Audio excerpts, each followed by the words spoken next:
Harvey. Welcome, guys, to another edition of Dan the Man Reviews, and we're reviewing another episode of Gotham titled Harvey Dent. You seen Harvey? Harvey, Harvey. Wow, I mean, I just got done watching it. I should think things over, but I don't. I just go straight. This episode was just spoilers.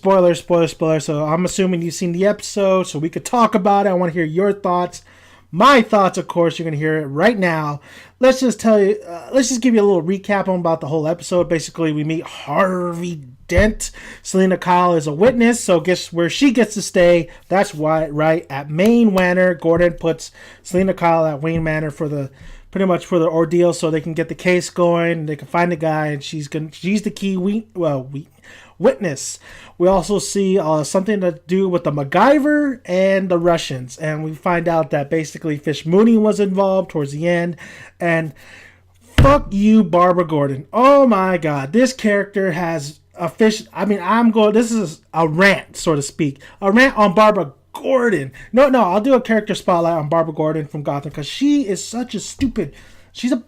I don't like using the B word, because my women, the women out there, but Barbara Gordon, she's such a stupid bitch. I mean, seriously, she is. She's such a stupid bitch. She's dumb. She leaves Gordon basically, and of course, who does she at the very? Man.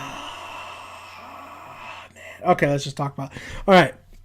This episode was actually pretty good. Gotham is getting better. The tone is getting better. It's not as goofy as it was. I mean, yeah, the MacGyver guy, the inmate that the Russians captured for him to pretty much blow up that safe at the end. Yeah, it still has that goofiness to it, but it's still not. The MacGyver kind of guy wasn't as bad, the inmate. It is interesting how he's making bombs and stuff. He wasn't the overall central character of the story of the episode, which was great. But I did not have a problem with the MacGyver guy. He was fine. The Russians, the Fish Mooney plot, the Cobblepot, finding, pretty much having another mole in the mist with the Mooney's, chick that she trained. I forget her name, but yes. And then of course I think really the overall enjoyment I got from this episode was Harvey Dent coming in, them getting to the Wayne murder. Now it's time to really go into that Wayne murder. Who murdered the Waynes? That's the focus that I think everybody wanted the show to really go with, and we're finally getting back on track on that. And that the MacGyver situation, the Mooney situation, the Falcone situation, that was okay. It was fine.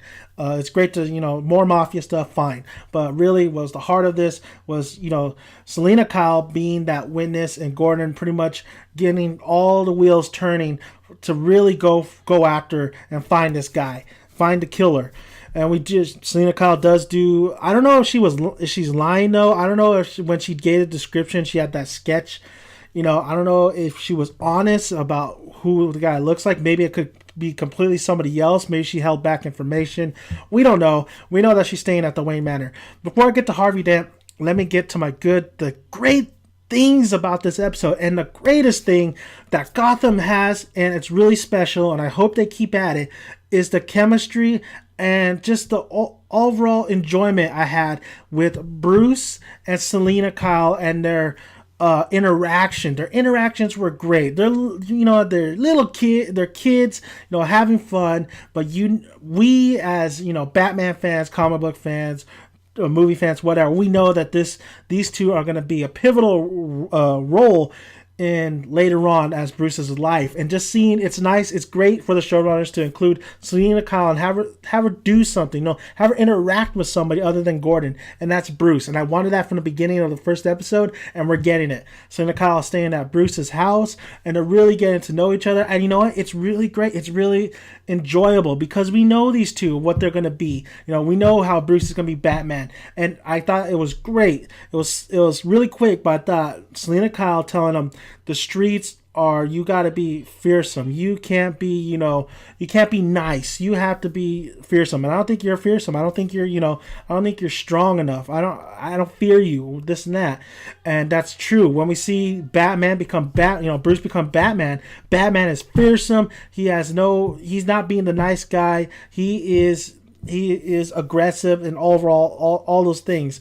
And when you see him as Bruce, he could have a little bit more of a tender side. But yes, Selena Kyle was on the money. I thought it was just great to see these two. They had great chemistry. It's great to see these two really interact.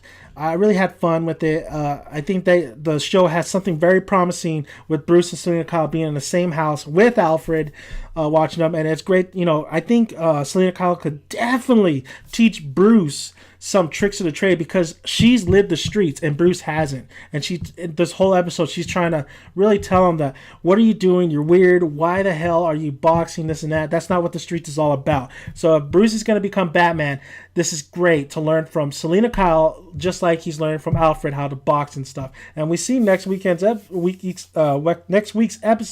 Alfred is a badass. So it's great. I'm really glad that these two are in the same household, and I think the chemistry and the overall just brings some fresh air, some really interesting stuff that we know, because we know she'll end up being Catwoman and he'll end up being Bruce. But there is a couple things that are strange. Like, first of all, why the hell is he doing his breath test or whatever for spirit? I forgot what he said.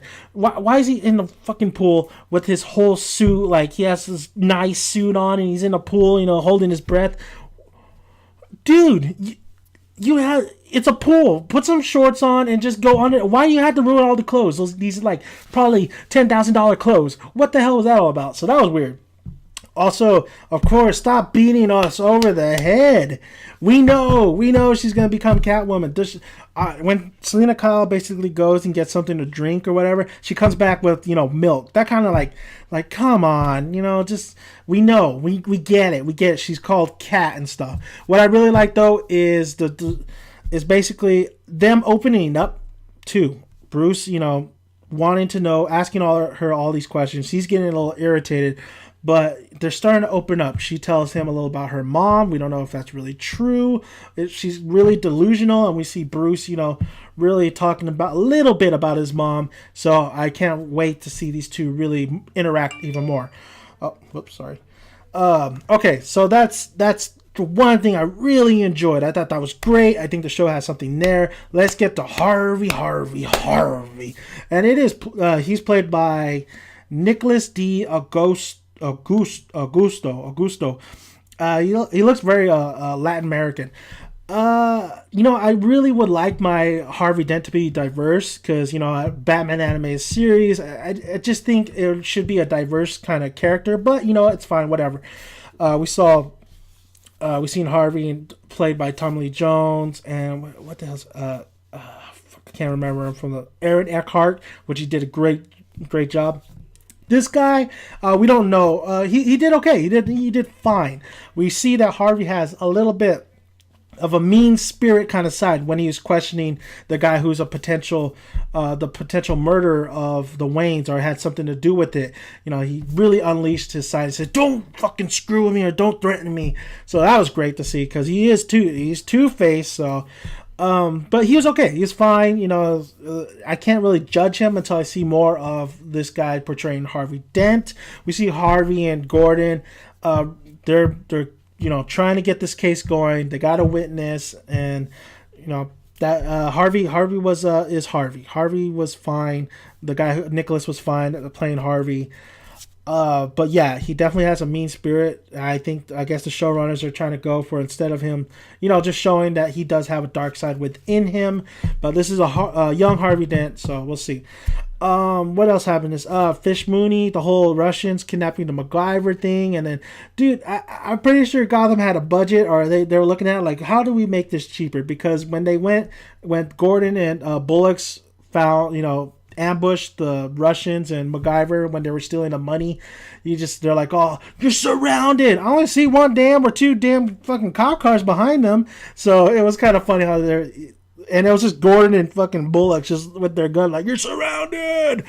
They weren't really surrounded. And then, of course, Mooney had a plan, blew up the van, killed all the guys except MacGyver guy.